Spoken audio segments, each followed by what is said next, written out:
Bonsoir Frédéric Marin, bienvenue sur ma chaîne, je suis ravi de te recevoir. Alors tu es, on va le dire comme ça, jeune auteur de Argiropé, c'est bien la prononciation, hein, je suis pas... et qui est donc actuellement en financement participatif sur Game on Tabletop, qui est une très bonne plateforme pour faire ça. Moi, j'adore. Je peux te dire que j'y passe plusieurs fois par jour, des fois, en me disant, il n'y a pas un truc que j'ai oublié, qu'il n'y a pas un truc qui est passé dessus. Donc ça fait plaisir. Il reste 4 jours pour participer. Tu as eu quand même déjà beaucoup de participation. Ce matin, j'ai regardé, tu étais à 190%. Là, j'ai pas revu tout de suite, mais voilà.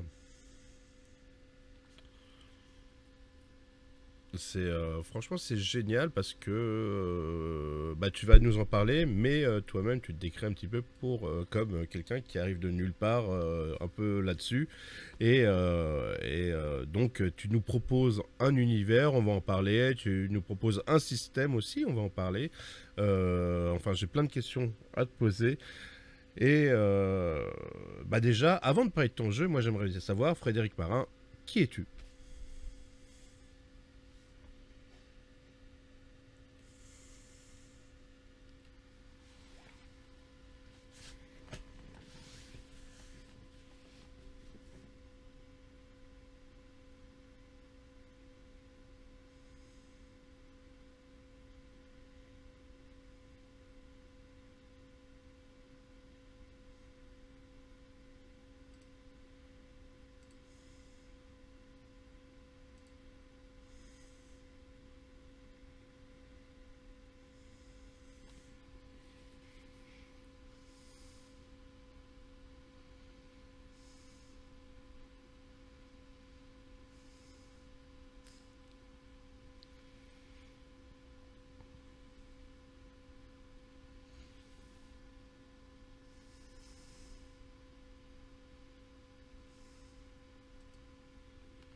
D'accord. Oh, bah écoute, heureux et puis beau travail déjà, hein. C'est jamais évident.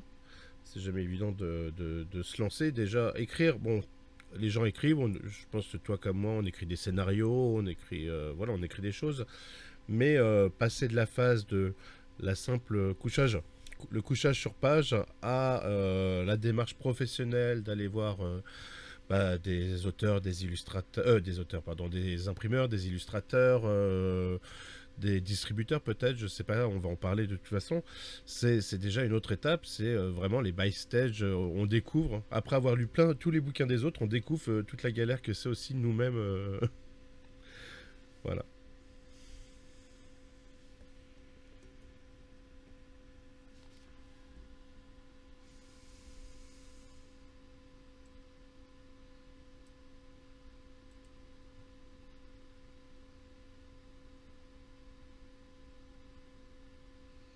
Et que j'ai pas eu l'occasion, et tous ceux que je voudrais faire découvrir à mes enfants plus tard. Et donc j'ai amassé beaucoup de jeux de rôle, encore une fois, de gamme, et je les lis au fur et à mesure. Et ça m'a permis en fait de me rendre compte de beaucoup de choses, d'apprendre énormément sur la construction d'un moteur de jeu, les défauts, les faiblesses et les qualités de chacun de ces moteurs de jeu, en les expérimentant aussi. Et surtout, bah, ça m'a permis de voir aussi une très très vaste collection de méthodes d'écriture, de tons, d'univers, de couleurs émotionnelles, de, de scénarios aussi, les pistes de scénario, le type d'intrigue, ce genre de choses. Ça varie très, très fortement entre 2 gammes et voire même à l'intérieur du même gamme en fonction des auteurs.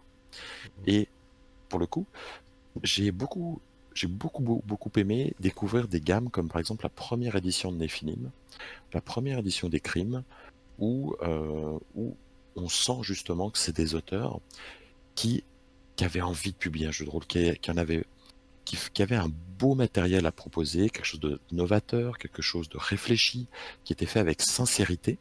Alors même si ces univers ou ces règles, elles sont pas parfaites, même loin de là d'ailleurs pour les premières éditions, elles sont faites avec un tel cœur en fait que ça transpire au travers des pages.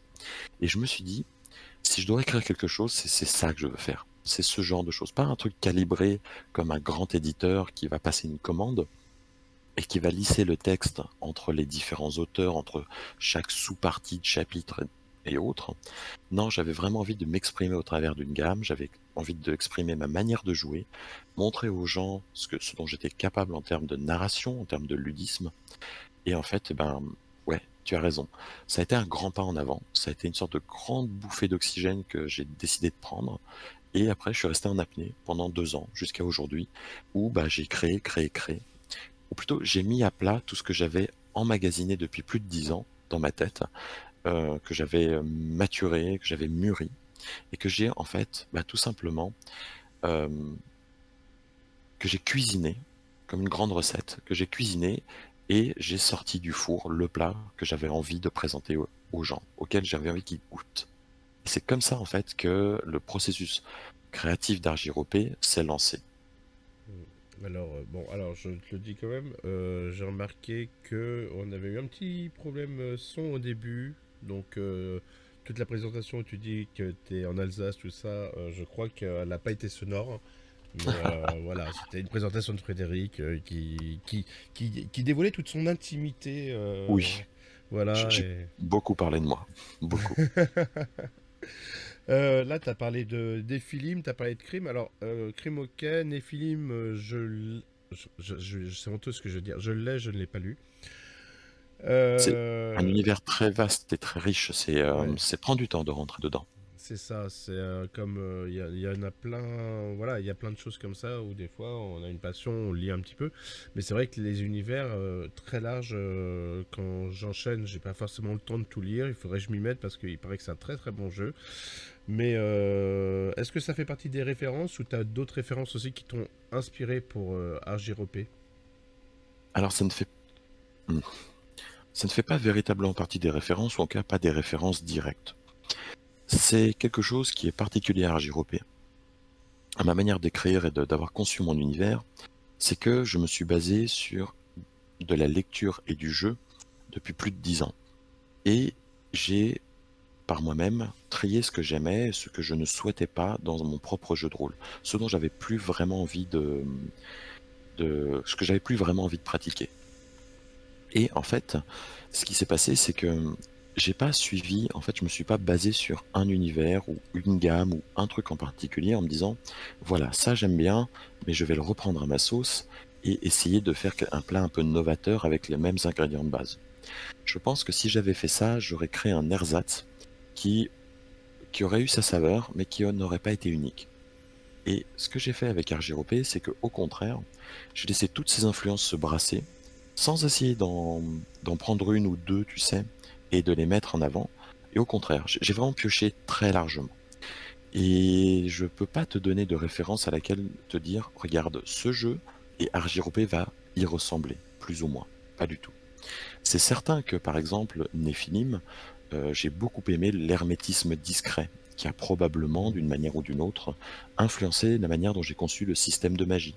Une magie dans Argiropé qui existe, mais qui est très douce, très subtile. D'accord, il y a de la magie Et donc. il y a de la magie, parce qu'on est dans un univers de Renaissance Fantasy, mais on va parler d'Argiropé exactement après. Mhm. Et cette magie, tu vois, elle n'est pas pour lancer des boules de feu, elle n'est pas pour invoquer des chutes de météorites, pas du tout. C'est une magie qui, par exemple, ne peut nous affecter que nous ou les objets autour de nous, pas les autres personnes. Bien sûr. Donc peut-être que tu vois, ça c'est un peu le côté un peu doux, l'hermétisme, l'alchimie en fait, qui existe dans Néphilim. Mais Écrime, je n'ai pas de référence directe puisque je viens de commencer la lecture du premier, de la gamme en fait, de la première gamme. J'avais jamais lu avant. D'ailleurs, regarde, Je me sens moins ça, seul, hein. eh, il traîne littéralement sur ma table. Ah Je, oui. je suis en train de le lire. C'est un vrai plaisir. C'est vraiment très très bon. Non, en termes d'influence subtile, je pense que tu vas avoir en particulier les cités-mondes. Donc, on va parler ici de Exil ou de Samarande dans Nightcrawler, qui sont en fait des cités dans lesquelles tout se passe, tout se joue. Même si là, pour le coup, les couleurs sont totalement différentes. On va se passer de tout le côté pessimiste et dark de ces deux univers pour entrer dans quelque chose de beaucoup plus optimiste. Mais après, tu as forcément toutes mes années sur du Cthulhu, sur du donjon qui ont forgé mes habitudes de joueur. J'aime bien lancer un petit peu de dés, pas autant qu'à Shadowrun, et j'aime plein de choses. En fait, il y a vraiment une une très vaste collection d'influences, de petites influences qui ont fait d'Argyropé ce qu'il est. Alors, je suis désolé, je sais qu'en off, et souvent on me verra jamais boire, mais en off, je l'ai dit, en ce moment, j'ai la Covid, et là, ça me gratte trop la gorge, je vais être obligé de boire. Ah, s'il te plaît, attends. Moi-même, de toute façon, je partage ta douleur. J'ai mon médicament. Ah, un cognac? Non, pas de nom. Calvados. Nickel. En Alsace? Alors, oui. Disons que j'adore le vin, mais là j'avais envie de célébrer quelque chose aujourd'hui. Un beau palier qui vient d'être franchi grâce à toute la magnifique communauté qui supporte Argyropé. Hmm. Ouais, je vois ça. Donc, j'ai revu, là, c'est 196% on est, donc c'est génial pour toi. Ah, c'est fantastique. Alors, tu as dit. Alors, il y a un truc qui m'interpellait quand même dans ton descriptif, hein. C'est. Parce que c'est assez rare de le lire en général, tu sais, il y a toujours un truc, il y a un événement qui fait que. Et toi, quand on commence à lire ton résumé, en gros, tu es dans un monde où tout se passe bien. Mhm. Alors, Alors, low fantasy, tu vas expliquer, tu vas. Mais c'est vrai que tu te dis, bon, bah, les joueurs, dans un monde qui va bien, ils vont faire quoi? oui, c'est vrai. Alors, on va peut-être maintenant effectivement un peu cadrer ce que c'est Argyropé. Argyropé, c'est un jeu de rôle de renaissance fantasy urbaine qui va se dérouler dans un monde qui est en low fantasy, c'est-à-dire avec que des humains et une magie très discrète, pas d'orques, de trolls, de dragons ou de vampires, dans un monde qui est optimiste. Par optimisme, je n'entends pas un monde tout rose avec des paillettes. Loin de là. On va parler d'un monde en fait où on va s'éloigner des canons de la dark fantasy qui sont globalement les jeux de rôle qui sont les plus populaires aujourd'hui et qui sont les plus financés. Il y en a partout. De la dark fantasy, si tu regardes Game on Tabletop, Ulule ou Bien n'importe quelle sûr. autre plateforme, tu vois, c'est 90% de dark fantasy Mhm. ou de dark quelque chose. De toute façon, les univers sombres sont pléthores. Et la chose, c'est que moi, bah, quand je joue au jeu de rôle, j'adore jouer dans un univers sombre. C'est vachement intéressant. On exploite des, des sentiments particuliers, on exploite une morosité ambiante, on a un cadre de jeu qui est fascinant. Mais par contre, au bout de quelques séances, j'en ai marre de passer mon temps à mettre des coups de dague dans la gorge des gens, de me faire trahir et de savoir que de toute façon tout est pourri.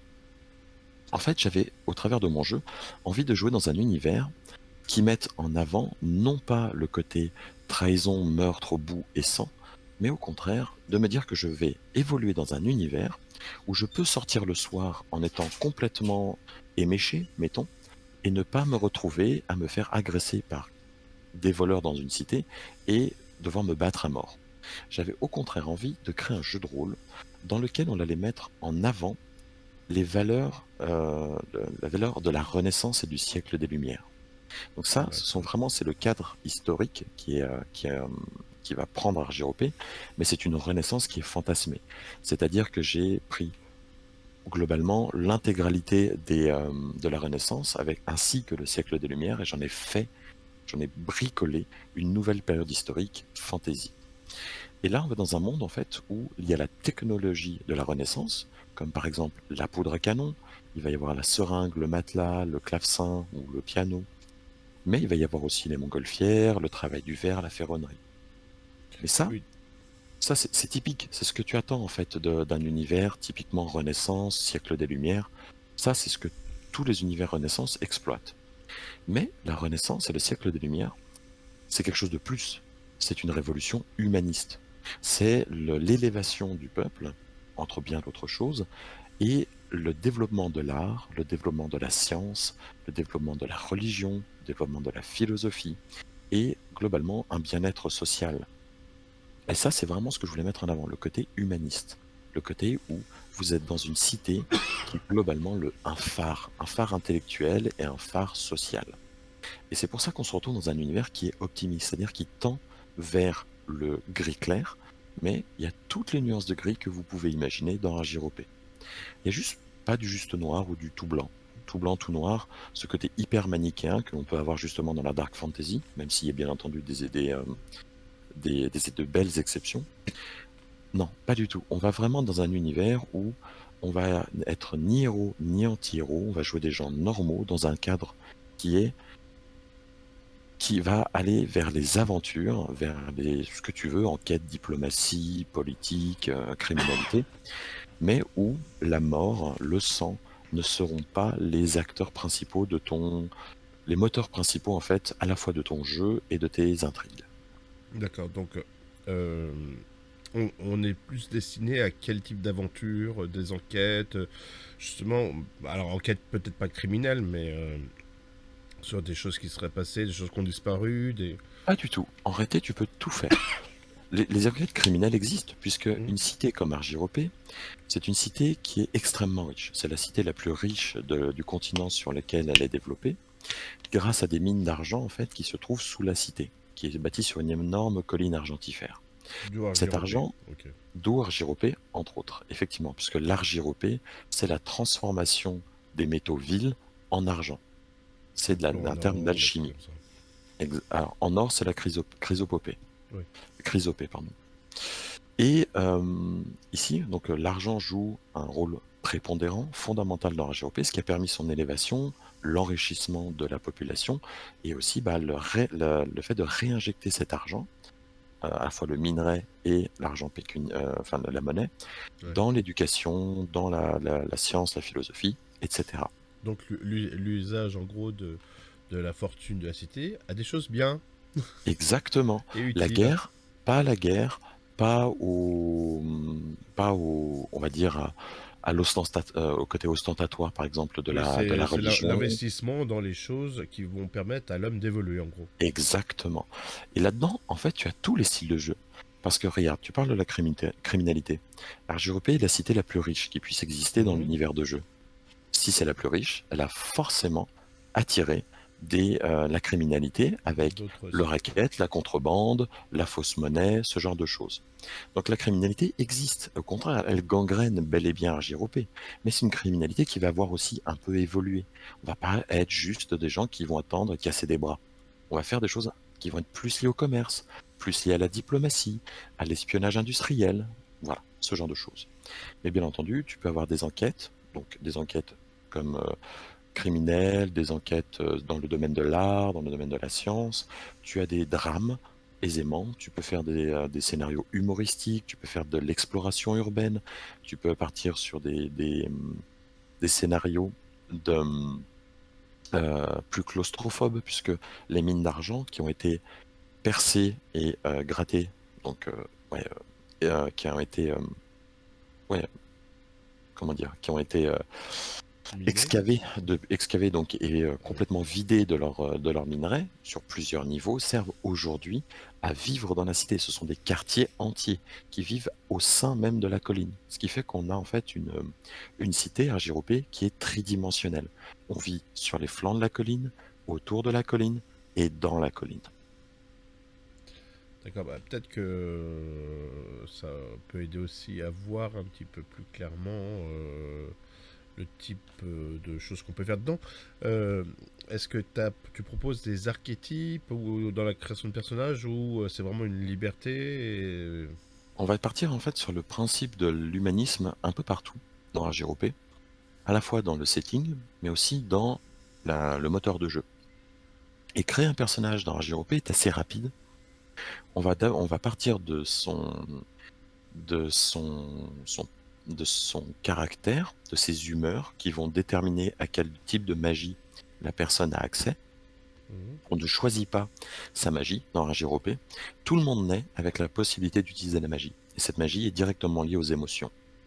Et ensuite, on va construire le parcours de vie du personnage en le dotant, par exemple, d'un premier métier, d'un apprentissage au sein de la cité. Et de là vont découler des compétences qui vont remplir en fait simplement 32 compétences.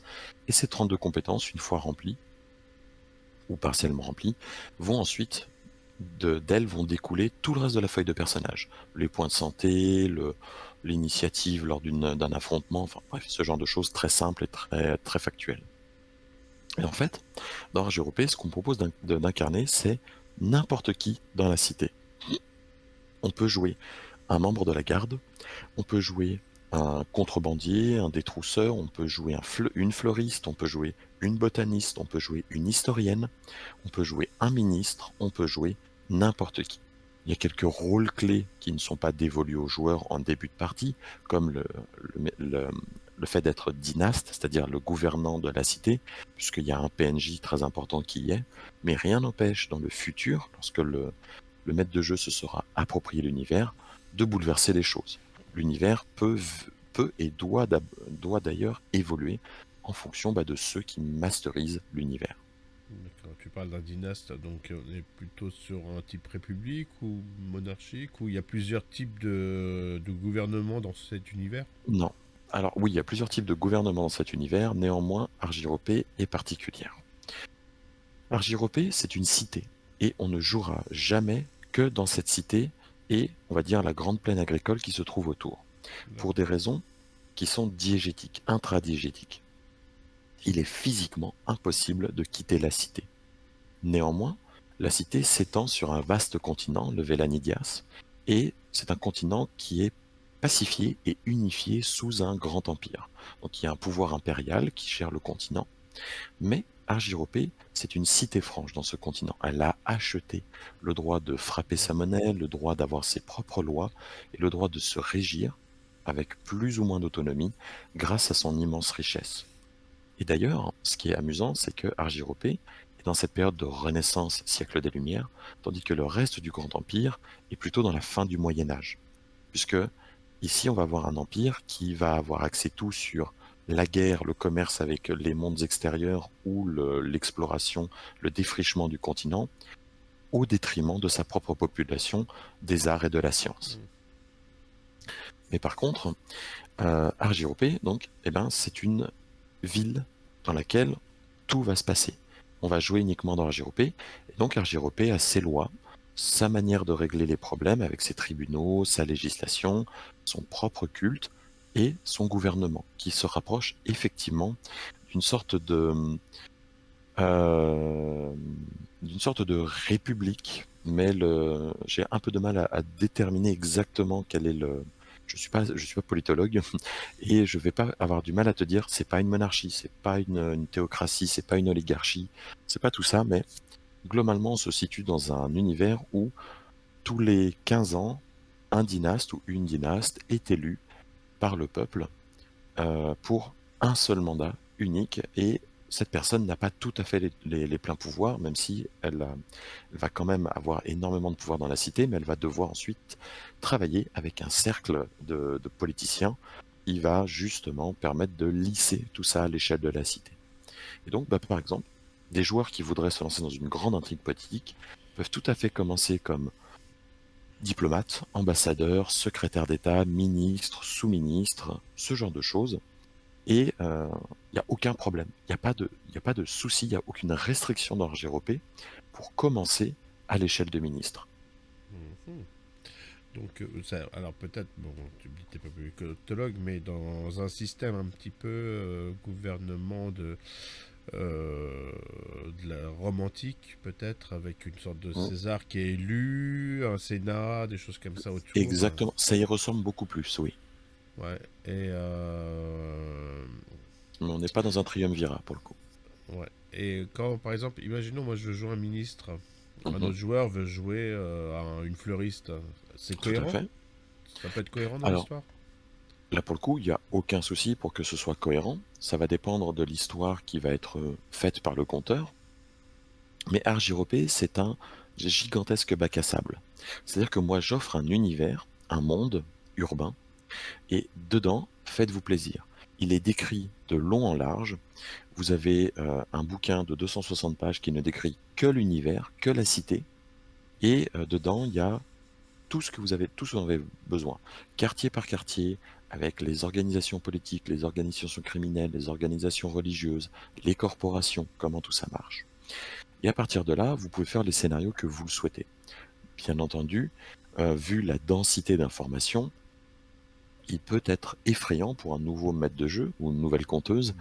de se lancer dans RJRP. Et c'est pour ça d'ailleurs que sur le financement participatif, je propose non seulement le livre de base d'univers, le livre de base de règles, Je vais donc des passer règles qui dessus, sont voilà. adaptées, Mhm. et il y a un écran et 2 scénarios. Un petit scénario de jeu rapide qui est avec l'écran qui est fourni, et le tout premier supplément de la gamme qui s'appelle Premier pas, Ouais. et qui est un scénario de 84 pages, 4 joueurs et un maître de jeu. Et ces 4 joueurs n'ont besoin de rien connaître, ni les règles, ni RJROP. Ils peuvent, s'ils veulent. Mais c'est fait pour pouvoir prendre par la main des gens totalement novices, dans le jeu de rôle ou dans RJROP, qu'importe, et de leur faire découvrir petit à petit à la fois les règles et à la fois l'univers. Donc dans ce cas-là, les feuilles de personnages sont données, ça va être plus compliqué de jouer un ministre, mais néanmoins, Mhm. rien ne t'empêche dans un futur, avec ton maître de jeu, de te dire, voilà, je fais une grande aventure, et il y a autour de la table quelqu'un qui veut faire ministre et l'autre fleuriste. Quel est le problème? Cette fleuriste peut tout à fait travailler dans le manoir de la dynaste en tant que Tout livreuse à de fait. fleurs, arrangeuse pour des ornements. Le ministre est là, ils se connaissent, ils ont commencé à sympathiser parce que tous les deux partagent la même passion, mettons, pour la littérature ou le théâtre. Et à partir de là, on peut tout à fait lier la sauce entre les deux. Ça marche très bien avec toutes les professions. Là, pour le coup, on est juste, dans ces cas-là, limité par notre imagination. Mm. Ah non, non, très, très intéressant. C'est même un peu étonnant parce que, bon, déjà 260 pages d'univers, t'as bon appétit, hein, t'as donné déjà quand même pas mal de choses, d'outils. En fait, j'ai donné Euh, tous les outils. Une chose qui est à savoir, c'est que ce que je fournis avec RJROP, les 2 livres de base, ce sont les 2 seuls livres qui sont publiés qui parleront du système de règles et de l'univers. Ils sont complets. Il n'y aura pas des suppléments à venir qui vont dire, bah voilà, je rajoute tant de quartiers, je rajoute ceci, une nation supplémentaire, ce que vous voulez. Pas du tout. On va partir sur une gamme que j'ai envie de faire vivre dans le temps, de la pérenniser au travers de suppléments qui ne seront que des gros scénarios, des mini-campagnes. d'accord, bon, ça c'est une question que j'avais plutôt pour la fin, mais c'est Oh, intéressant. Donc, non, on en reparlera. mais c'est intéressant de savoir que cette base reste fixe et qu'après, voilà. Euh, écoute, j'ai là, on a parlé un peu de l'univers. Il y a aussi le système que tu as créé. Mhm. Alors, je ne sais pas si tu as adapté par rapport à quelque chose qui existe déjà, mais je trouve ça intéressant, en tous les cas, de l'avoir créé si il sert le jeu. C'est Hein, exactement ça. c'est le problème Le... souvent. C'est que t'aurais pu faire, parce que tout à l'heure tu parlais de Dark Fantasy hyper populaire. Tout le monde, il y en a beaucoup aussi qui font du 5e, et puis ça marche C'est très vrai. bien parce que c'est un additif. Tout le monde a le livre de Donjons et Dragons à la maison. Donc vas-y, ça fera qu'un supplément. Alors, c'est tout à fait vrai. La différence que dans un univers humaniste, essaye d'imaginer un groupe donc, qui est motorisé, des joueurs motorisés par la 5e édition de Donjons Dragons, avec un orc, un elfe, un tieflin, des chaotiques mauvais, des neutres bons, des loyals, ce que tu veux, qui ont accès à des magies complètement défoncées, où ils réaniment les morts, où ils invoquent des dieux, où, et dans lequel ils ont 55 000 points de vie à haut niveau, Comment est-ce que tu peux faire vivre ça dans une cité sans qu'elle ne finisse pas en flammes au bout d'une heure de jeu? Je veux dire, Je suis pas il y a tout un à fait gros d'accord. problème il y a un gros problème conceptuel en réalité. On est dans un univers humaniste où l'accent n'est pas du tout mis sur le combat. Et dans Donjons& et Dragons, le combat est une partie importante Oui, bien sûr. du moteur de jeu. Donc déjà, il y a tout ça qui va être chanté et les joueurs vont se retrouver avec des tas de capacités qui ne servent à rien. De plus, il y a des spécificités RJROP. En particulier, c'est un univers qui est basé sur des mystères, une certaine forme d'hermétisme à la définie justement. C'est un univers qui possède ses propres secrets et qui invite les joueurs à aller les découvrir, mais qui ne va pas les forcer à le faire. C'est-à-dire que tu ne vas pas te balader dans la cité et voir tout d'un coup un château volant entouré d'un tourbillon d'énergie magique. Pas du tout. Ce qui va se passer, c'est que tu vas découvrir des choses en jouant et ou en lisant le livre de règles. Mais ça, c'est bizarre. Pourquoi ça?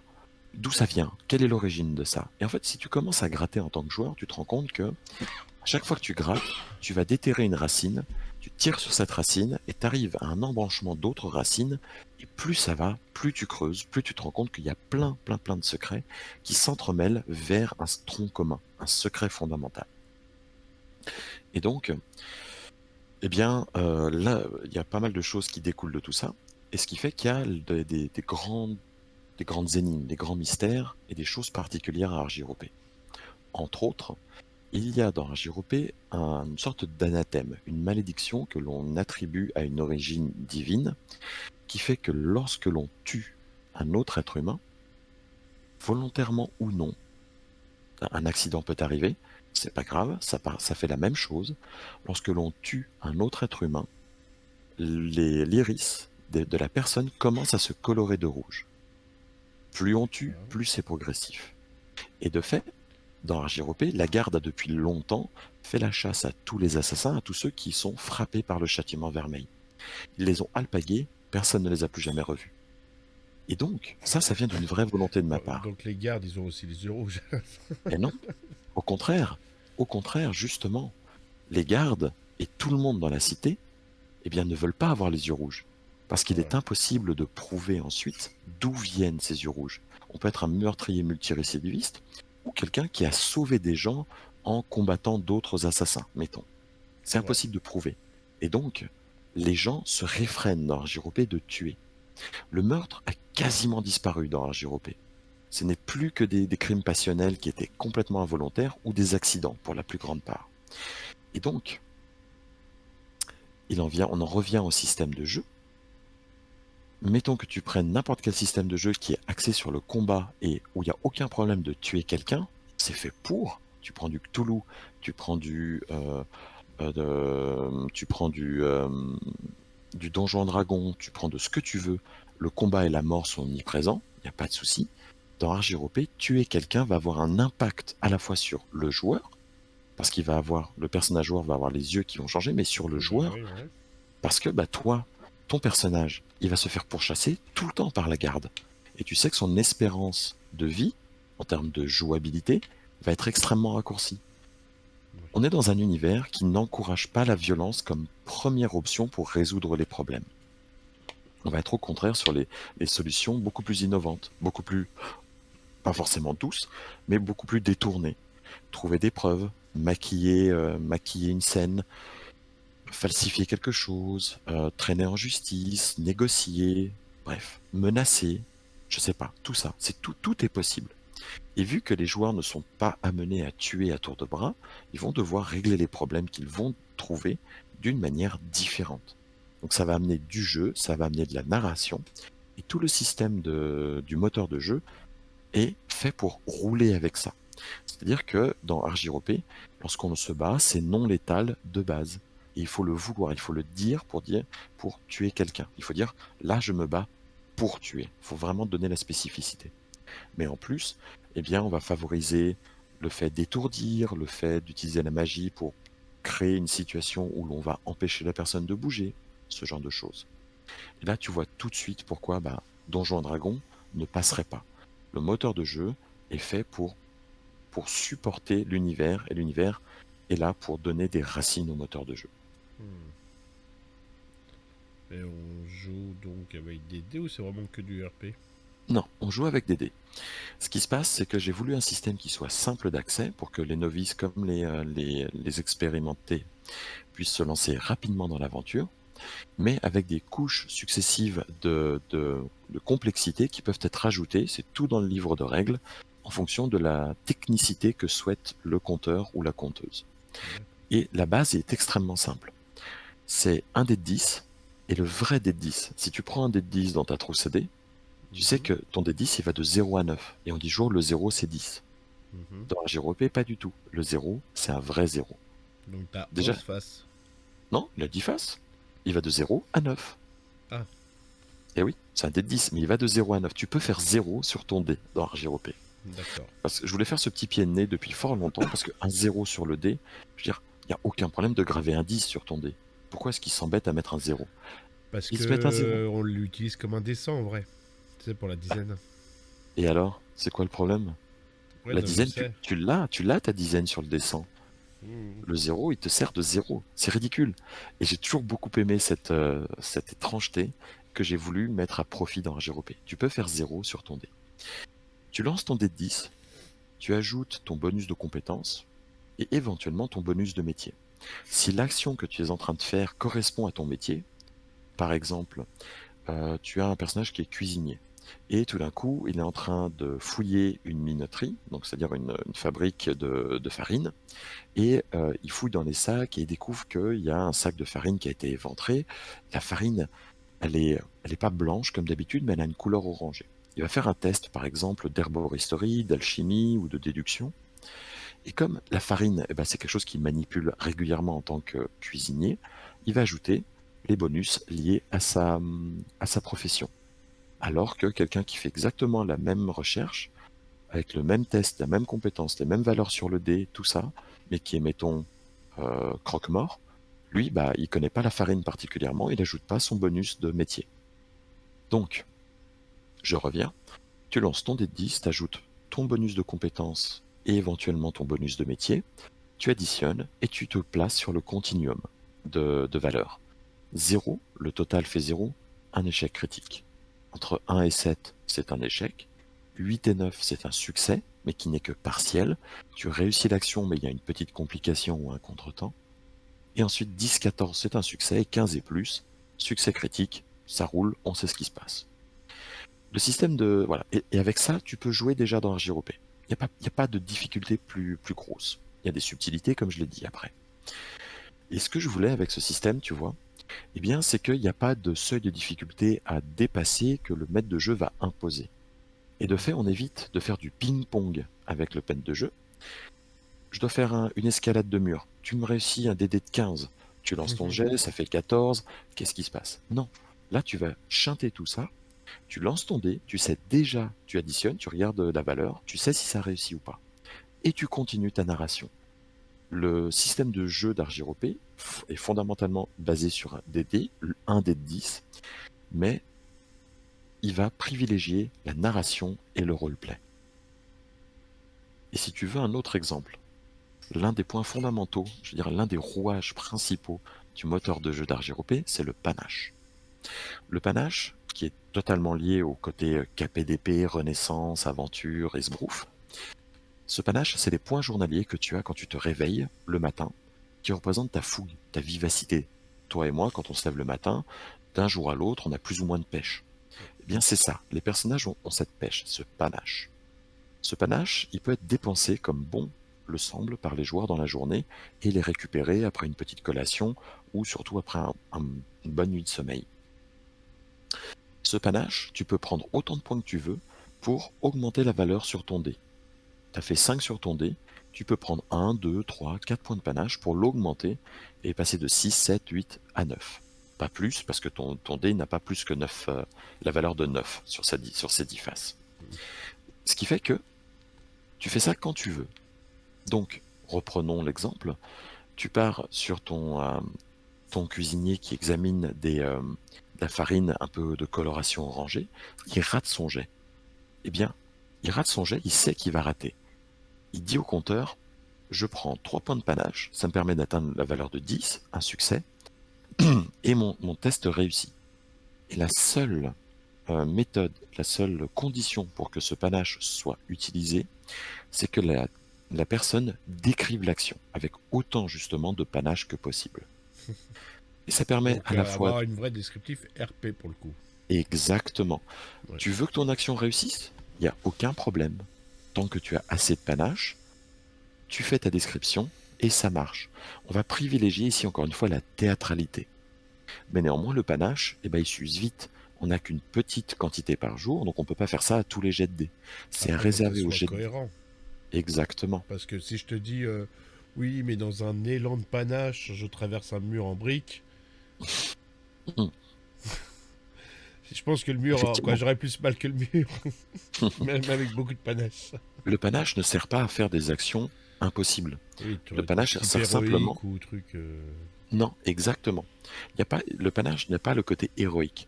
Le panache, c'est juste l'excédent d'énergie vitale que tu vas consommer pour rattraper une situation qui allait foirer. Oui, c'est un peu comme ce qu'on va dire les points de chance ou des choses comme Mhm. ça. Oui, mais à la différence où, effectivement, quand tu utilises tes points de chance, tu dis juste au maître de jeu, je prends mon point de destin là à Warhammer, mon point de chance pour ceci, et c'est bon, ça roule. Là, pas du tout.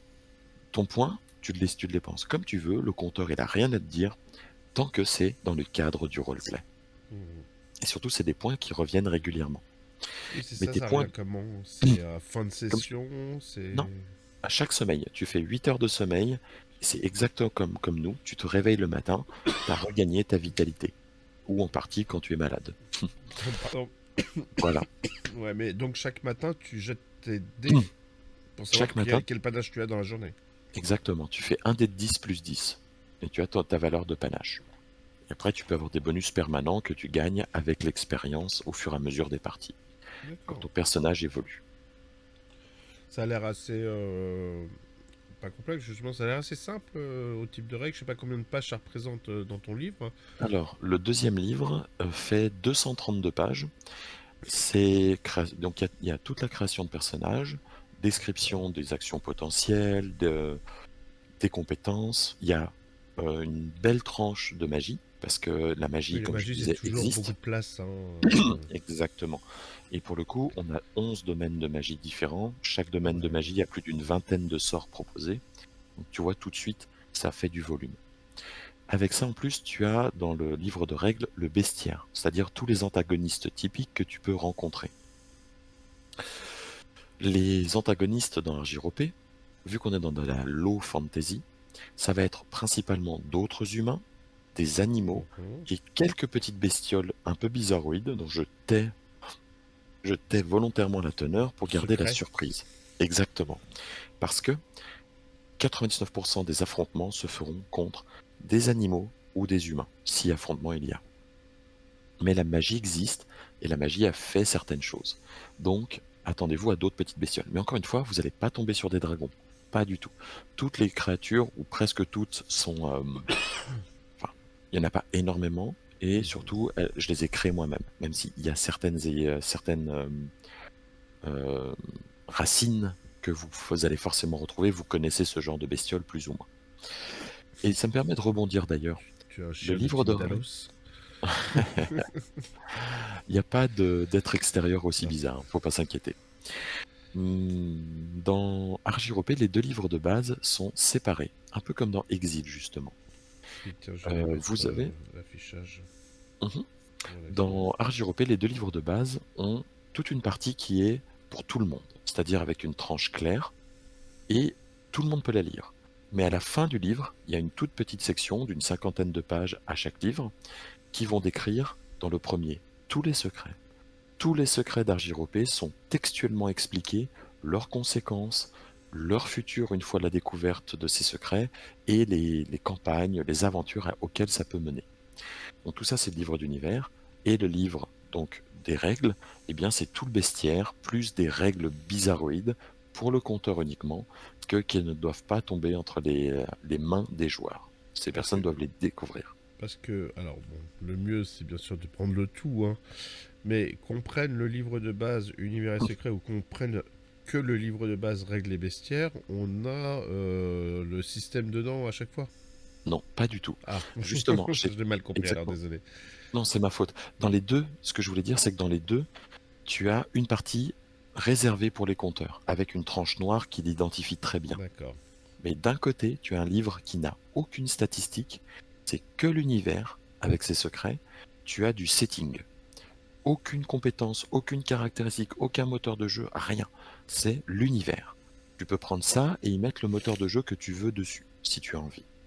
Mhm. L'autre livre ne parle presque pas de l'univers. Il y a 3-4 pages au début qui vont rappeler ce que c'est qu'Argyropé, c'est tout. Et c'est dédié uniquement au moteur de jeu, c'est-à-dire la technique. D'un côté, tu as la carcasse de la voiture, de l'autre côté, tu as le Moteur, moteur et ses cylindres.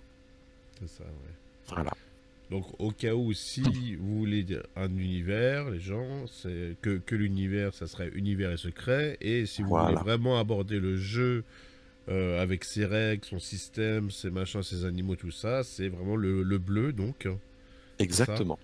Tu as deux Ok. livres. Un livre côté jour, l'univers est secret, et un livre couleur nuit avec le règle et bestiaire. J'ai voulu faire en fait cette dichotomie. Plus, il y a beaucoup de choses qui sont cachées sur les couvertures. L'univers présente, bah justement, tu as une représentation visuelle de l'univers d'Argyropé, alors que sur la couverture du livre de règles, eh bien, tu vois des personnages en train de faire des choses qui sont soumis justement aux règles d'Argyropé. Donc bref, il y a beaucoup de choses. Mais c'est bien, t'entames ma transition entre guillemets parce que entre les livres, l'écran qui est aussi très très beau, et puis bon, ça vaut le coup aussi d'avoir les deux. Hein. Ils sont pas pour deux gros bouquins comme ça, c'est pas si cher que ça. Hein, Mm. on va pas se le cacher. Donc, on disait, il y a deux livres, il y a un écran, il y a un recueil de scénarios qui sont déjà disponibles. Il y a des choses qui arriveront par la suite, tu en parlais tout à l'heure. Alors, Euh, petite hmm modification, il n'y a pas de recueil de scénarios. Il y a, comme tu Ah, l'as c'est très pas bien un dit, recueil, hein, c'est. exactement, il y a deux livres de base, l'écran avec un petit scénario de 40 pages. Donc ça, c'est l'écran plus son scénario, un petit livret agrafé en fait avec un scénario unique. Et le premier supplément qui s'appelle Premier pas, qui est une aventure, une seule aventure, 84 pages, qui va vous prendre 10 à 15 heures de jeu sans problème.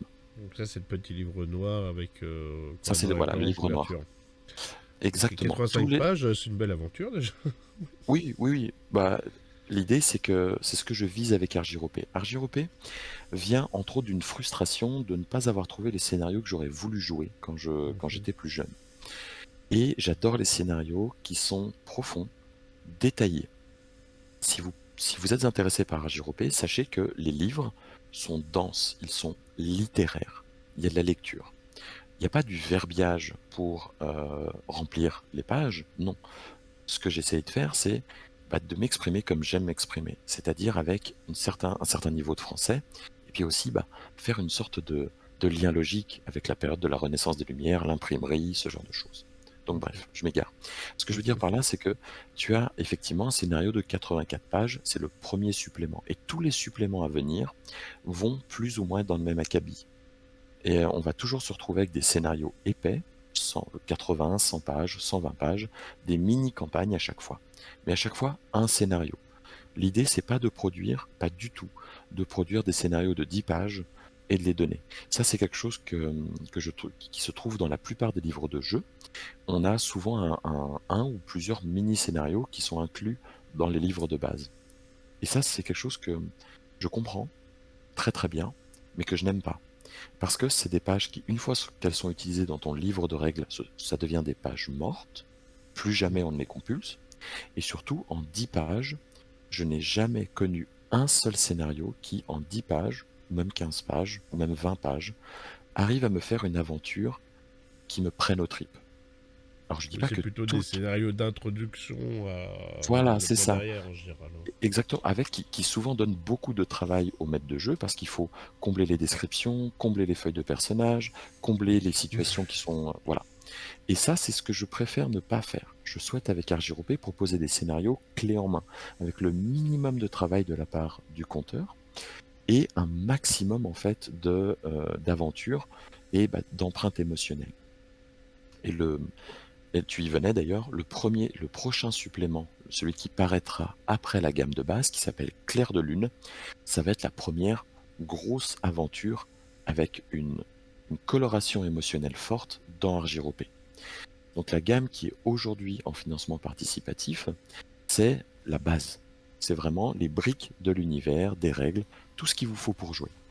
Et après viendront des gros scénarios qui vont vous faire vivre Argiropé, tel que j'espère en fait vous faire partager cette expérience. D'accord, non, c'est cool. Et ben juste, quoi, justement. Donc je disais, il y a déjà pas mal de choses, c'est beaucoup de boulot. T'es en grande partie seul, très grande Mm. partie seul.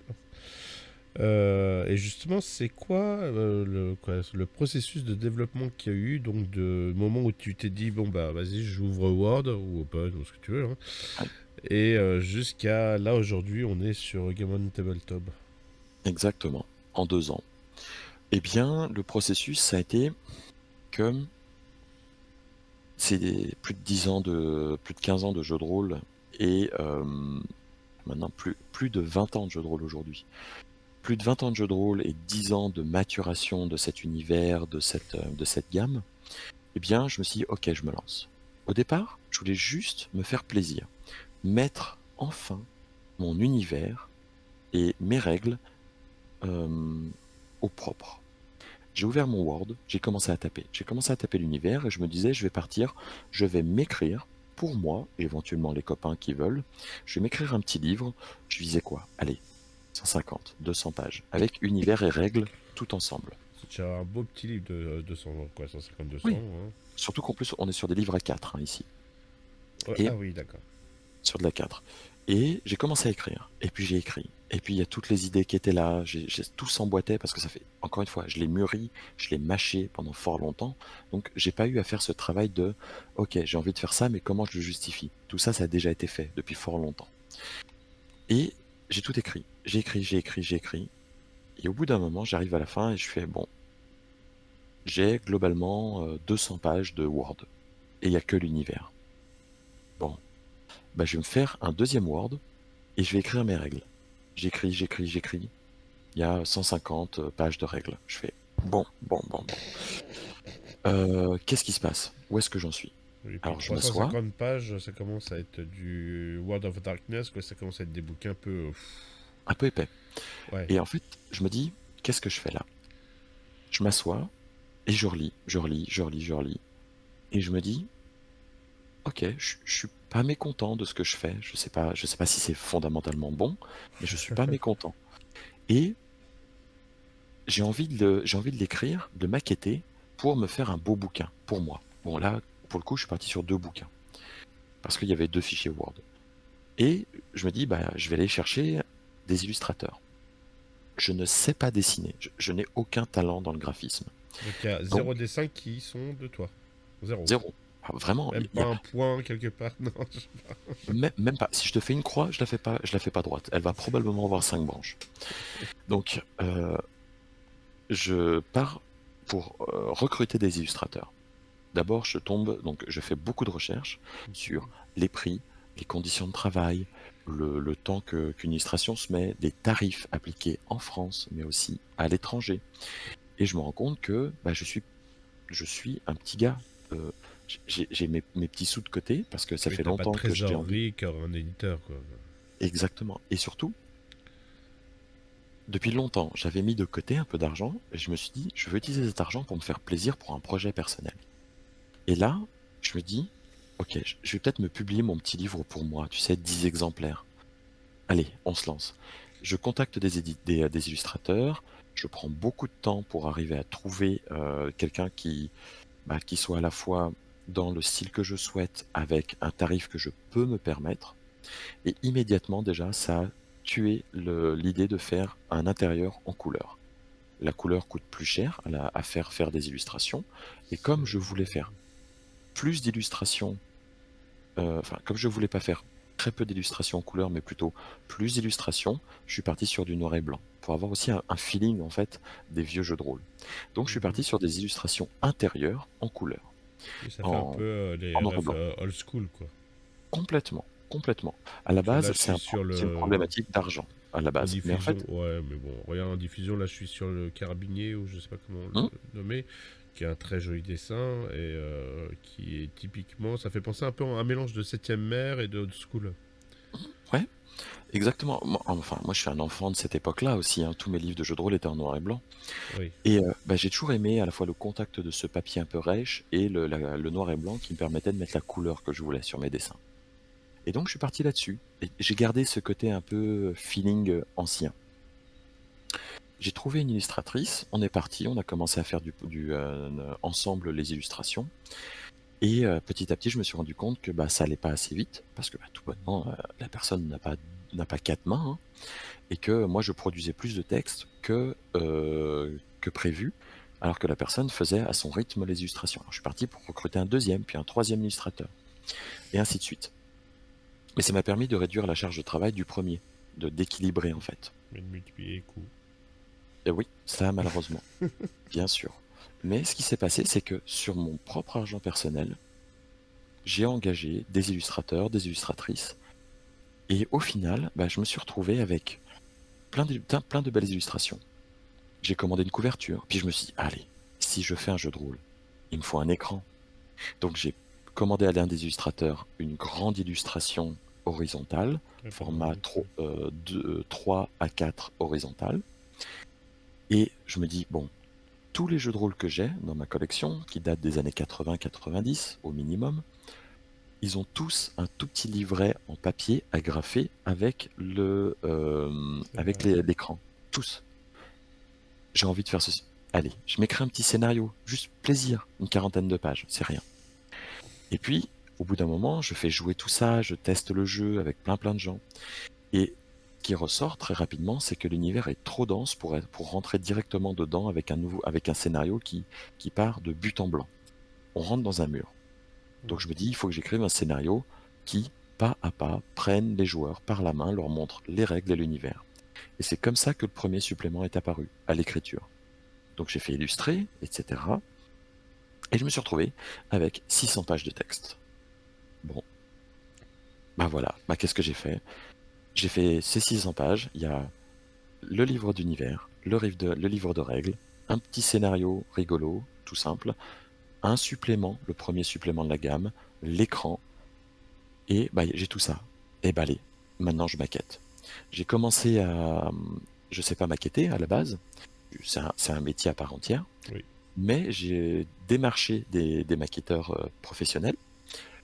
Et en fait, eh ben, tout de suite, je me suis rendu compte que j'avais plus d'argent. J'avais épuisé les quelques milliers d'euros. J'avais mis plusieurs milliers d'euros dans les illustrations, Ah, ça mais monte j'avais vite, plus hein. rien. Ah oui, ça va très très vite. Surtout C'est si tu le prends français, ça monte très vite. exactement, tout à fait. Donc, qu'est-ce qui s'est passé? Eh ben, j'avais plus d'argent pour payer un maquetteur ou une maquetteuse, maquettrice, je sais pas comment on dit. Maquettiste. Maquettiste, pardon, oui. Donc, j'avais pas Un d'argent et pour une ces maquettiste. ouais. Donc j'avais pas l'argent pour recruter quelqu'un. Donc bah, j'ai retroussé mes manches et je l'ai fait. Et c'est comme pour les couvertures comme les couvertures, j'ai fait la couverture de tous les livres. J'ai pas dessiné l'illustration qui est dessus, mais tout le reste de la maquette des couvertures, je l'ai fait. Et j'ai utilisé des logiciels en open source parce que c'est ma philosophie. Je suis beaucoup plus dans l'open source, donc je suis pas parti sur du Adobe ou ce que vous voulez ou du Photoshop, enfin Adobe Photoshop donc, ou du InDesign. Je suis parti sur du GIMP, sur du Scribus, qui sont gratuits, et Oui. je me suis Ça va bien formé. aussi, hein. Et ben ça marche très bien. J'ai réussi à tout faire. Et j'ai envoyé ça à des copains qui sont graphistes, à des copains qui ont de la bouteille là-dedans, et qui m'ont corrigé, qui m'ont aidé à progresser. Et à la fin, ben, je me suis retrouvé avec la gamme qui, aujourd'hui, est en financement participatif. Après vraiment 2 ans de rédaction, illustration, maquettage, et test, relecture, correction, test, relecture, correction, en boucle, en boucle, en boucle. Mm. Bah, par rapport à tout ça, là, j'ai quand même, bah, là, j'ai deux questions qui viennent. La première, c'est vraiment dans tout ce que tu as vécu jusqu'à aujourd'hui, parce que là, bon, tu as passé le palier, donc il va sortir le truc, donc c'est déjà un soulagement. Mais Ouais. vraiment, ce qui a été la grosse difficulté, en fait, de toute cette étape, quoi, de toutes ces étapes. l'illustration. Il n'y a pas photo. L'écriture ne m'a pas posé problème puisque j'écris depuis très, très, très longtemps. Comme je te disais, des scénarios de Murder Party, j'ai essayé d'écrire un roman, mais je suis pas compétent pour là-dedans. J'ai Tu pas feras le comme pour style. Donjons et Dragons, tu feras un roman de ton jeu de rôle. Non, non, non, non, je ne sais pas écrire des romans. J'ai essayé, c'est pas beau, le Tu style n'est payeras pas quelqu'un pour écrire avec toi. non. Non, non, je souhaite vraiment rester un peu maître de ma propre barque. Ouais, Donc, le plus compliqué, ça n'a pas été l'écriture. avec Lulu, ouais. Le maquettage, j'ai pris 2 mois à me former, mais pour faire quelque chose de propre, de correct, pas de transcendant, mais de correct et de propre, de lisible, 2 mois m'ont été suffisants, plus après les itérations avec les gens du domaine qui m'ont beaucoup aidé à m'améliorer. Maquettage de moi, si tu travailles Pour ton apprendre, truc, tu apprends très très vite. oui, Dessiner 2 mois, ça te suffira pas. exactement. Ensuite, il y a tout le côté communication, donc typiquement ce que nous sommes en train de faire. Bon, bah là, il y a pas le choix, on se jette dans le bain. C'est pas facile, c'est usant parce que tous les 2 soirs, je suis en interview, en actual play, en discussion, pour promouvoir Argyropé. C'est fatigant, Ouais. physiquement et moralement, Mm. mais ça va. C'est 1 mois, ça on s'en sort. Le côté contacter les imprimeurs, contacter les intermédiaires, c'est compliqué, ça prend du temps, mais il y a fondamentalement rien de difficile. Il faut budgétiser. Les chiffres ne me font pas peur. Non, le seul truc, c'est les illustrations. Et en fait, pour un auteur indépendant, et à la fois indépendant d'une maison d'édition, mais aussi amateur, comme je le suis, ne sachant pas dessiner, c'est quelque chose qui va tuer la plupart des projets. Si la personne qui fait un jeu de rôle ne sait pas dessiner, eh bien, elle doit avoir un très gros pécule de côté pour pouvoir espérer simplement produire quelque chose.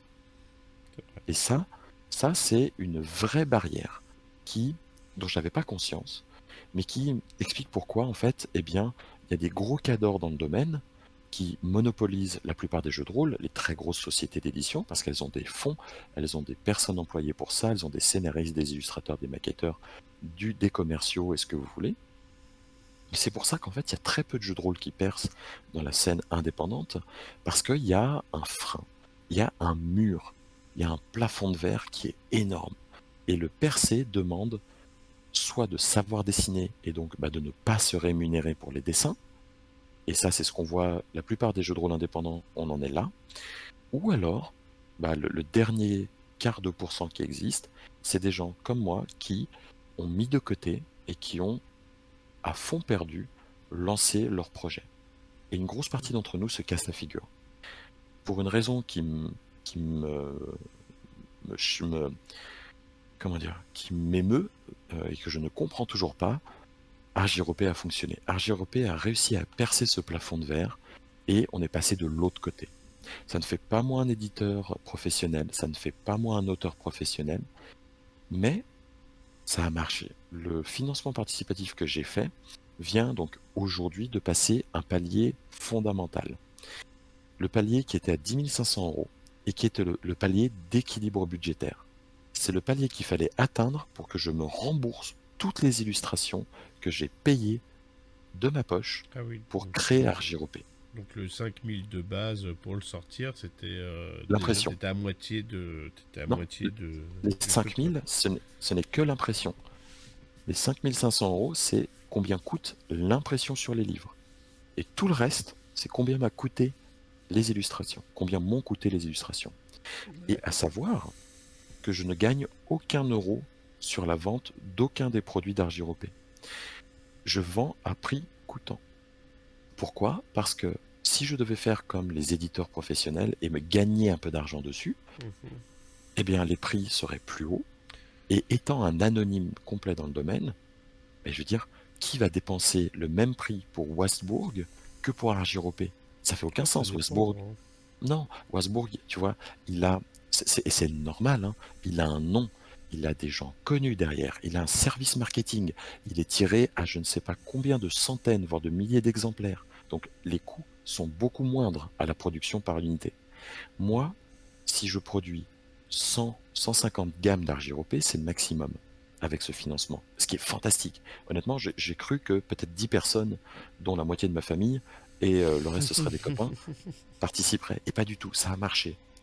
Grâce à une Parce communauté que en là, or, une là sur communauté un incroyable. A4 comme ça, bon alors il est noir et blanc, mais donc Oui, c'est-à-dire couleur, donc A4 comme ça, de 260 pages moyenne.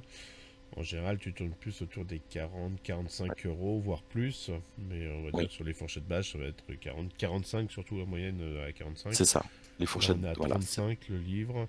oui. Euh, On est à 35 le livre de livres de base et donc, pour les auditeurs que ça peut intéresser, la gamme entière d'Argiropé, les 2 livres de base, l'écran, son supplément, le scénario avec l'écran, plus le premier supplément d'introduction à l'univers et aux règles, mm, est à 99 euros. Je suis resté sous la barre des 100 euros. Et encore une fois, ça c'est parce que j'ai la volonté de proposer à prix coûtant pour minimiser les frais pour les acheteurs, les contributeurs. Et moi, mon but, c'est de faire connaître Argiropé. J'ai envie que les gens découvrent Argiropé, mon travail. Je ne compte pas gagner d'argent dessus. J'ai un travail à côté qui me permet de vivre. Donc, c'est pas mon objectif. Je veux pas arrêter mon travail pour faire du jeu de rôle. Je veux juste me faire plaisir. J'ai un but qui est de non-rentabilité. Je ne critique pas ceux qui font de l'argent avec ça. C'est tout à fait normal. C'est un métier. Mais c'est pas mon but. C'est tout. C'est juste la manière dont je veux aborder les choses. Non, mais Et c'est après, on peut imaginer, hein, comme tu voulais après produire des scénars, des choses comme ça, sans que ça soit à bénéfice, quoi, pas à bénéfice, c'est une mauvaise, à encaissement personnel, ça peut être le moyen aussi de créer une trésorerie pour payer des illustrateurs pour tes prochains trucs aussi, hein, tu vois, Eh ben, parce c'est que... exactement ce qui se passe avec le financement en ce moment précis. On a dépassé le palier du remboursement et maintenant tous les euros qui sont engrangés vont être directement reversés aux illustrateurs pour la production du prochain supplément. Je ne gagne rien. Tous les euros supplémentaires sont directement renversés pour payer les illustrations de Clair de Lune, le prochain supplément. Et si ce palier est dépassé, eh ben c'est la même chose pour le supplément supplémentaire. Et D'accord. si ce prochain supplément est dépassé, donc là vraiment, Argiropé, bon, ça fait aucun sens qu'on atteigne des montants aussi faramineux, mais si ça devait arriver, tout l'argent récolté serait réparti équitablement entre tous les acteurs du projet pour les remercier, une sorte de bonus en fait, d'avoir cru en Argiropé et d'avoir contribué à faire la gamme. Alors, une question quand même, imaginons, bon, voilà, il reste 4 jours, est-ce qu'on... Il y a moyen par la suite de retrouver le livre autrement, que ce soit sur impression à la demande, ou en boutique, ou autre? Alors, ça va être difficile. Et il n'y a pas d'offre boutique, il n'y a pas, le livre ne sortira pas en boutique. Et je vais probablement, c'est ce que ma communauté l'a très très gentiment proposé, c'est de mettre les PDF disponibles sur Drive-thru par exemple, ou sur Lulu, ce que vous voulez, mais il n'y aura pas d'impression, il n'y aura pas de deuxième impression du livre, des livres de base, à moins qu'il y ait une pression gigantesque, hein. Je reçois 100 emails qui me disent oui, oui, je veux, je veux, je veux. Bon, soit, on refera un financement participatif. Mais bon, faut pas rêver non plus. Non, ce qui va se passer, c'est que là, la gamme d'Argiropé, vous pouvez la précommander. Et d'ailleurs, on en est sur de la précommande parce que tout a été écrit, illustré, maquetté, relu. Tout est prêt. Donc ça veut L'idée, dire qu'entre la fin là dans 4 jours et la livraison, il n'y a pas un grand écart. il y a quelques mois. En fait, la raison est simple. Je reviendrai ensuite là-dessus. Oui, je reviendrai sur la livraison, comme tu dis, sur le produit fini. Ce que je voulais juste finir, c'est Argiropé. Ce qui va se passer, c'est que vous pouvez donc commander aujourd'hui la gamme. Je vais produire un tout petit surplus de cette gamme, une trentaine peut-être, je ne sais pas encore combien, on verra en fonction de la fin du financement participatif, mais je vais commander peut-être quelques dizaines de gammes supplémentaires que je vais stocker chez moi et que je proposerai à la vente, soit dans les conventions, soit par contact direct, via mon adresse mail ou ce que vous voulez. Et une fois que ce sera épuisé, ça sera fini, vraiment. Donc l'idée, c'est si quelqu'un veut acquérir Argiropé, c'est très très clairement le financement participatif qui va lui permettre de le faire. Parce que 30 gammes, ça peut partir très vite, si j'en fais que 30 supplémentaires, mettons. Mm. Donc voilà, si vous voulez acquérir Argiropay, je vous conseille sincèrement de passer par là parce qu'en plus, les frais de port sont au minimum puisque c'est pas via Mondial Relais. Donc vous économisez aussi comparé à Colissimo ou à DHL et vous avez l'assurance d'avoir un produit fini. Et en plus, c'est là où je rebondis sur ce que tu as dit. Comment ça se passe? Dans 4 jours, finit le financement. Dans 5-6 jours, donc, les PDF, tous ceux qui ont commandé quoi que ce soit recevront la contrepartie en PDF. C'est-à-dire Il que tombe dans le vous, butin direct. qui va tomber dans le bulletin direct. Ce ne sera pas le PDF définitif. C'est le PDF qui est aujourd'hui fini, mais qui probablement contient encore quelques typos, quelques fautes de français, voire quelques phrases qui sont peut-être un peu trop obscures. Il va y avoir 1 mois de relecture communautaire pour que les gens fassent des retours sur les fautes qui peuvent être trouvées. À la fin d'avril, dernier jour d'avril, des relectures communautaires, et en mai, j'envoie l'impression. Le temps ensuite que l'imprimeur fasse son travail, je reçois et je redistribue. Donc, la livraison est prévue pour l'été de cette année. Non, c'est intéressant ce que tu dis là sur la correction. Après, on va dire que moi j'étais très critique à un moment sur une grosse maison d'édition qu'on connaît, qui avait tendance à faire trop abuser de la correction communautaire avec des. Je veux dire, il y en a un auquel j'ai participé qui avait plus de 280 erreurs, un truc comme ça, de dingue quoi. Ouais, c'est pas normal, on est d'accord. Et on est sur une maison d'édition.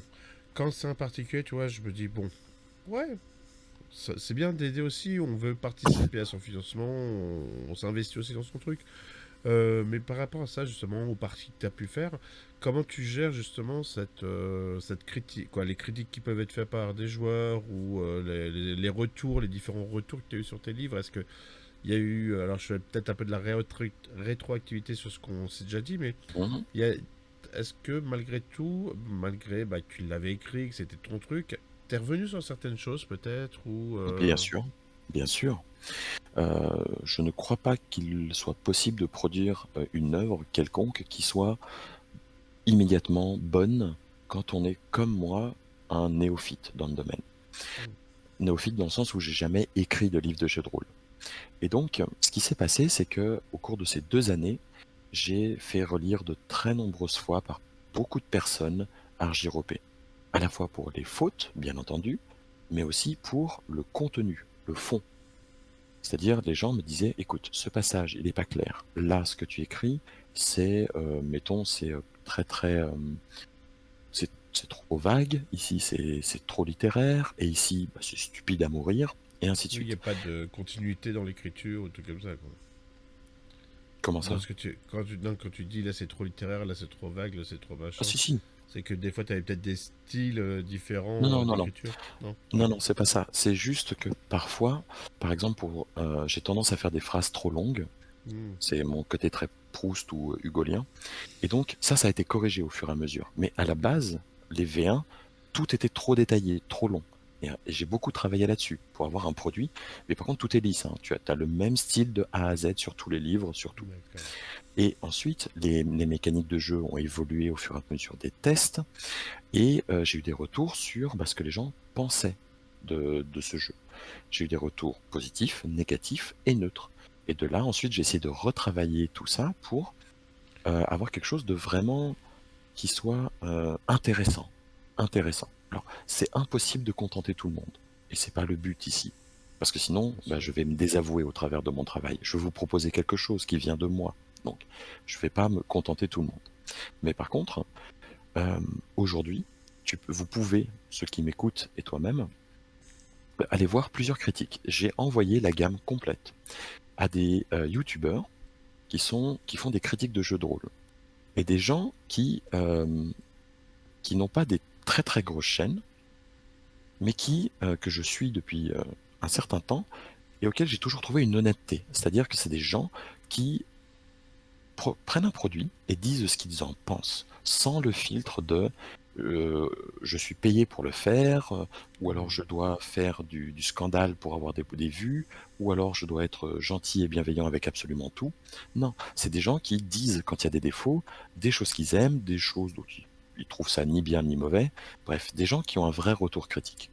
Je les ai envoyés et vous pouvez aller les voir, il y a 3 critiques qui sont sorties. Il y a 38cc Escape Game, il y a Ancestral Geek et Vieux Geeks. Et les 3 ont eu carte blanche. Je n'ai eu aucun mot à dire sur ce qu'ils ont publié. Ils l'ont publié sans me demander quoi que ce soit. Allez les voir et ils vous diront ce qu'ils en pensent honnêtement. Et ça, c'est plus ou moins les retours que j'ai eus de dernières versions d'Argyropé que j'ai fait lire. Donc les versions qui sont finies aujourd'hui. Et voilà, j'ai des retours qui me conviennent et qui semblent aller dans la bonne direction. Écoute, tant mieux, j'ai envie de te dire. Est-ce que on pourrait se dire quoi?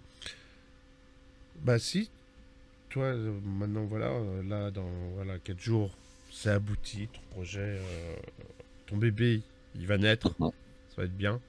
C'est ça. Et si des gens comme moi, par exemple, ou d'autres, aimeraient se lancer dans cette aventure de créer un jeu de rôle, voilà, le truc un peu fou de le faire tout seul, ce que Mm. je sais pas si on peut le conseiller, parce qu'en vérité, on n'est jamais seul, hein. On n'est jamais seul, non. Et J'ai été, heureusement. ouais, j'ai été fantastiquement aidé. Ça, il n'y a pas de souci. Mais voilà, si quelqu'un veut se lancer, quel conseil tu pourrais lui apporter là-dessus?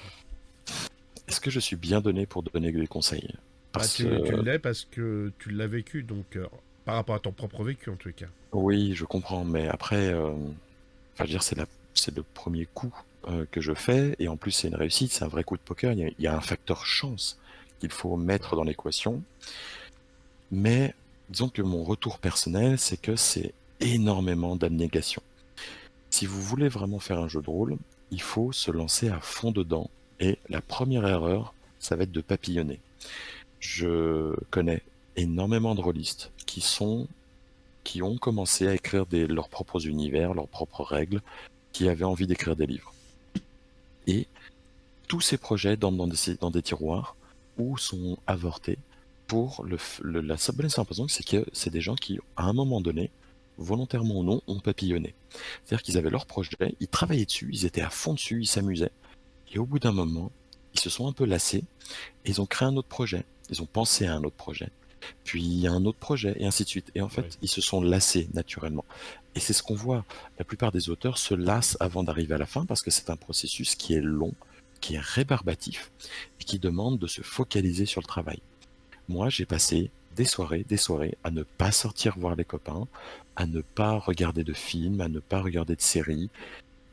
J'ai pas lu de romans pendant plus un an et demi, le temps d'écrire. Je me suis focalisé là-dessus. Et c'est une vraie charge que l'on s'applique à soi-même. Et ça va demander beaucoup, beaucoup, à la fois de travail, de sacrifice et de focalisation. Et c'est le plus dur, je pense. Le plus dur. Je pense que, enfin, j'ai un ami qui veut faire des BD depuis fort longtemps, quelqu'un d'exceptionnellement doué, mais qui a cette faculté justement d'avoir 10 idées à la minute, et que chaque fois qu'il commence une BD, il se lance dans une autre BD et ainsi de suite. Et c'est le problème. C'est vraiment, vraiment difficile d'arriver à se lancer. Parce qu'au bout d'un moment, vous allez vous arrêter. En tout cas, c'est ce qui m'est passé, ce qui s'est passé pour moi. J'écris. Et au bout d'un moment, je me recule et je fais, bon, tout ce que j'ai écrit, c'est nul. Ça va intéresser personne. Je veux dire, c'est moi, c'est mon petit délire égocentrique. Je suis qui? Je suis qui pour me croire quelqu'un d'intéressant dans le domaine, pour proposer quelque chose d'intéressant dans le jeu de rôle? Tout ce que j'écris, je le mets à la poubelle. Allez, j'en ai marre, j'en ai marre. Et au bout d'un moment, on va ne plus croire en ce qu'on écrit. Et ce qui est vraiment important, c'est justement d'avoir ces retours, d'envoyer son travail aux autres pour que eux nous disent ce qu'ils en pensent le plus honnêtement possible. Et il faut accepter les critiques négatives. C'est très très dur, très très dur. Parce qu'on se remet en question, parce que ça nous fait douter, parce que ça nous fait déprimer. Mais à partir du moment où on accepte, on a cette phase où on se dit, ok, c'est pour mon bien, la machine se relance. Et plus on approche du but, plus c'est facile. Donc il y a vraiment une belle progression au début, un plateau d'anxiété, et à la fin une progression supplémentaire. Très compliqué. Et bah voilà, la plupart des jeux de rôle que je connais ont abandonné bien avant la fin parce que c'est pas facile. Ouais, donc je comprends tout à fait. Ouais. C'est vrai que bah, c'est un travail de fond. Hein, on n'est pas sur Mm, un sprint, on est sur du ski de fond là, et c'est mm. très bien. Et bah, je te remercie. Là, on se finit sur. Il y a 113 souscripteurs, donc Ah, 197%. Il reste encore 4 jours pour éclater les paliers et arriver. Voilà, et puis bah, sortir. Pourquoi récupérer des très beaux ouvrages. Un très bel écran, hein, franchement, l'illustration. Bon, c'est vrai que sur l'overlay, là, on ne la voit pas très bien. Sur le site Game on Tabletop, on la voit un peu derrière aussi, ouais. cette cité. Hein. Mais alors, je sais pas si je Les- peux agrandir sur l'écran. L'écran est fait en format. Voilà. L'écran a pour but de ressembler à une sorte de peinture numérique. Tu as des traits un peu presque comme une brosse, tu sais, sur la Mhm. peinture. Pour le D'accord. côté aussi tableau Renaissance, tableau de cette époque. Mais voilà, très belle illustration. Euh, je te souhaite que de bonnes choses en tous les cas pour ça, parce que c'est vrai que ça fait rêver de cette initiative, ce projet que tu as mis en place. Et je te remercie de m'avoir proposé, parce que bon, je vais pas le cacher, hein, c'est toi qui m'as contacté, on a échangé un petit peu ces derniers jours pour organiser cette interview. Et j'étais très content que tu viennes vers moi pour le coup, parce que c'est vrai, et c'est pas contre toi, hein, c'est que en ce moment je suis sur autre chose. Tu vas faire un peu le gars qui papillonne. Et j'ai pas eu le temps de m'intéresser aux dernières sorties qu'il y avait. Et, alors que je l'avais vu, puisque ça fait un moment qu'elle était annoncée sur Game on Tabletop. Et bah, franchement, cool. Bah, c'est le tien, je veux dire, tu le vends bien, c'est le tien. Mais très intéressant, et une autre façon de voir le jeu de rôle, une autre façon de le jouer aussi.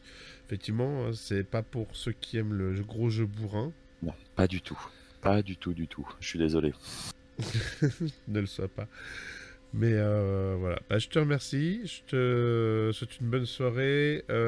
Samedi, je reçois Predant pour parler de son nouveau projet sur Vampire la Mascarade. Donc on va discuter de ça. Et bah, moi je vais continuer à suivre là, ces 4 prochains jours ton financement participatif. De toute façon, bah, là ça peut être que très bien parti, puisque on en est pratiquement à 200%. Ça serait bien d'arriver aux 200%, je pense que ça serait symboliquement joli. C'est beau. Symboliquement, c'est un joli chiffre. Mais en tout cas, je tiens à te remercier de m'avoir accueilli bah, ce soir pour cette discussion. Je remercie toutes les personnes qui nous ont écoutés. Et bah, comme tu le disais, si jamais plus tard vous avez des questions sur bah, comment est-ce qu'on fait un jeu de rôle, ou en tout cas de quelle manière moi je m'y suis pris, quelles ont été les étapes, les difficultés, on pourra en discuter. N'hésitez pas à me contacter. Vous trouverez mon adresse email sur la page de financement, Game on Tabletop. Tu vas Il y te a un faire harceler. Discord, il y a plein de choses. Écoute, moi j'ai été très content de discuter avec de jeunes auteurs de jeux de rôle aussi, et je pense qu'on bah, on est dans un jeu de rôle de renaissance fantasy avec le côté humaniste qui est devant. Si je commence à dire aux gens non, non, non, non, je suis riche maintenant, allez-vous-en, mais je serai en décalage total avec ce que j'ai envie de proposer. Donc non, vraiment, n'hésitez pas si jamais vous avez des questions.